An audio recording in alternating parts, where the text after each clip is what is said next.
Today, let's talk about automatic data processing, a dividend aristocrat stock and a highly profitable company that helps corporations big and small manage their employees, benefits, and payrolls. This industry leader has raised its annual dividend for 47 consecutive years. It has annual sales of more than $15 billion, it has a market cap of $87 billion, and it has had better total return than the S&P 500 index over the last 1, 5, 10, and 20 years. We already had ADP in our income builder portfolio, and it's been such a great performer that I decided we should buy it again. Hi everybody, Mike Nadell here for the Dividends and Income channel. Before I talk more about this innovative, market-beating company, please do us a favor to help us keep growing, okay? Hit the thumbs up at the bottom of the video, subscribe to our channel, and ring the bell so you get notifications of new videos as we publish them. Alright, now let's get right into automatic data processing.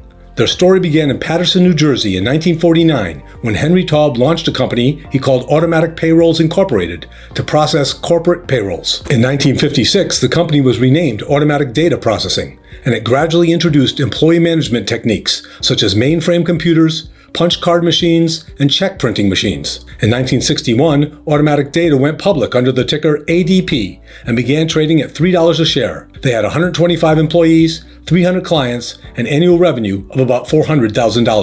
In 1965, ADP established its UK subsidiary and began European operations. Today, ADP operates in 140 countries and has more than 60,000 international clients. In 1972, the company signed its first automobile retailer to provide record keeping within that industry, launching ADP Dealer Services. In 1986, revenues topped $1 billion for the first time. The company had 170,000 clients. In the 1990s, ADP acquired major German and French companies, as well as several in the United States, as it began to concentrate on professional employer organizations. In a minute, I'll talk a little more about PEOs and why they work great for ADP and its investors. And between 2006 and 2010, ADP bulked up its dealer services division by acquiring two British businesses and Seattle-based auto marketing company, Cobalt. In 2014, Automatic Data spun off ADP Dealer Services to form the independent company CDK Global. Okay, now let's talk about what ADP's got going on today. First, let me turn to Morningstar for a quick recap about how the world's leading provider of cloud-based human capital management makes its money. ADP operates two segments: Employer Services and the Professional Employer Organization. The Employer Services segment offers payroll, HCM solutions, HR outsourcing, insurance, and retirement services. The smaller but faster-growing PEO segment provides HR outsourcing solutions to small and mid-sized businesses through a co-employment model. PEO clients' employees, referred to as worksite employees, are co-employed by ADP but in practice work for the client. The arrangement allows clients to benefit from ADP's scale to secure competitively priced benefits for their employees. ADP has hundreds of large clients, including Hyatt, Bristol-Myers Squibb, and Polar Springs Water. Meanwhile, some of ADP's smaller clients only have dozens of employees. ADP also partners with hundreds of individual franchisees of large corporations, such as Gold's Gym and Dairy Queen. Financially, ADP has strong earnings and revenue, little debt, and a great balance sheet. On January 26th,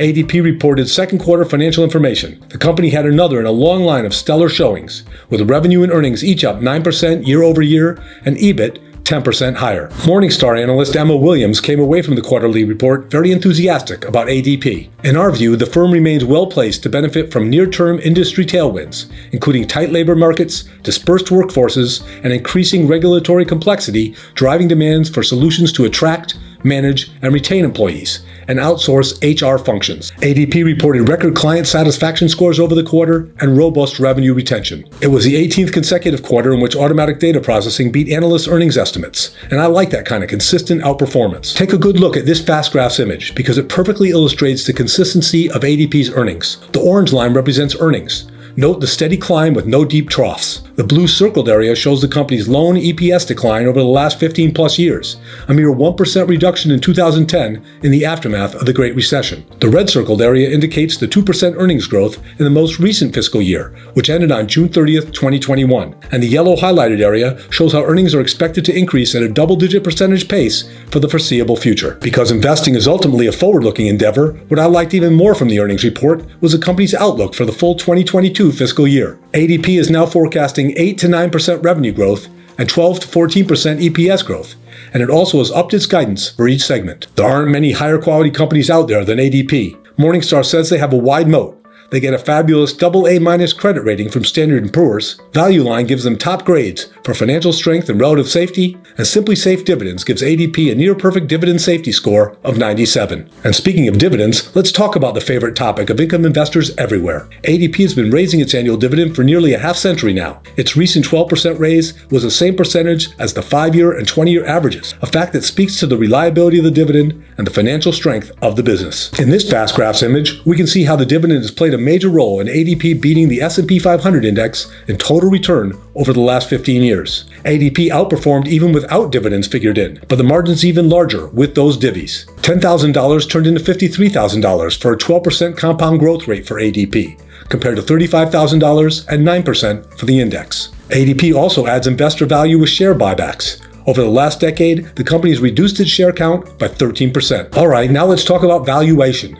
How buyable is automatic data processing stock? Morningstar is bullish on ADP, raising its fair value estimate on the stock to $222 per share after digesting the earnings report. That's about 12% higher than the $195 we just paid to increase the size of the Income Builder portfolio's position. Argus also is high on ADP, with a 12-month target price of $250 and a projected long-term earnings growth rate of 9%. I agree with analyst David Coleman's thesis that valuations are reasonable and that the company has rewarded investors over time with consistent results and market-beating returns. 12-month target prices by other analysts include $241 by Zacks, $228 by JP Morgan, $226 by CFRA, $225 by Jefferies, $215 by Credit Suisse, $213 by Cohen, $212 by Citigroup, and $203 by Deutsche Bank. Looking at fast graphs, ADP appears to be pretty fairly valued, with a 30ish blended PE ratio compared to a 5-year norm of 29. The end of the black price line also almost touches the blue normal valuation line,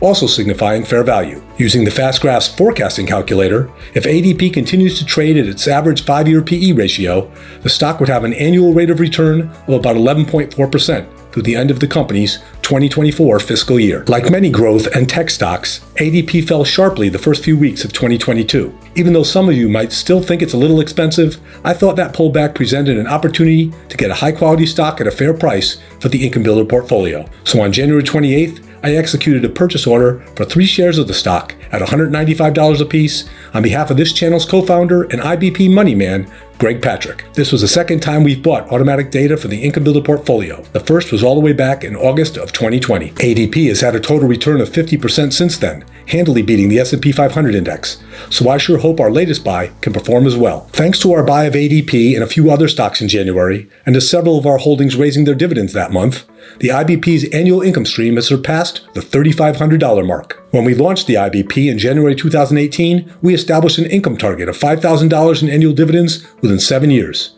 Well, just 1 month into year 5, we've already blown past the income stream that had been originally projected for the end of 2022. I like celebrating little milestones, so I'll give that a big woohoo and look for even bigger things ahead for the IBP. For more on the Income Builder portfolio, including the table of all 46 positions and links to every IBP-related article I've written, please click on the link in the description. Once on our Dividends and Income website, become a subscriber and you'll be notified whenever I write an article about my transactions. Okay guys, it's all for today. Again, please give us a thumbs up, subscribe, and ring that notification bell so you don't miss out on any of our content. Take it easy everybody. Back at you soon.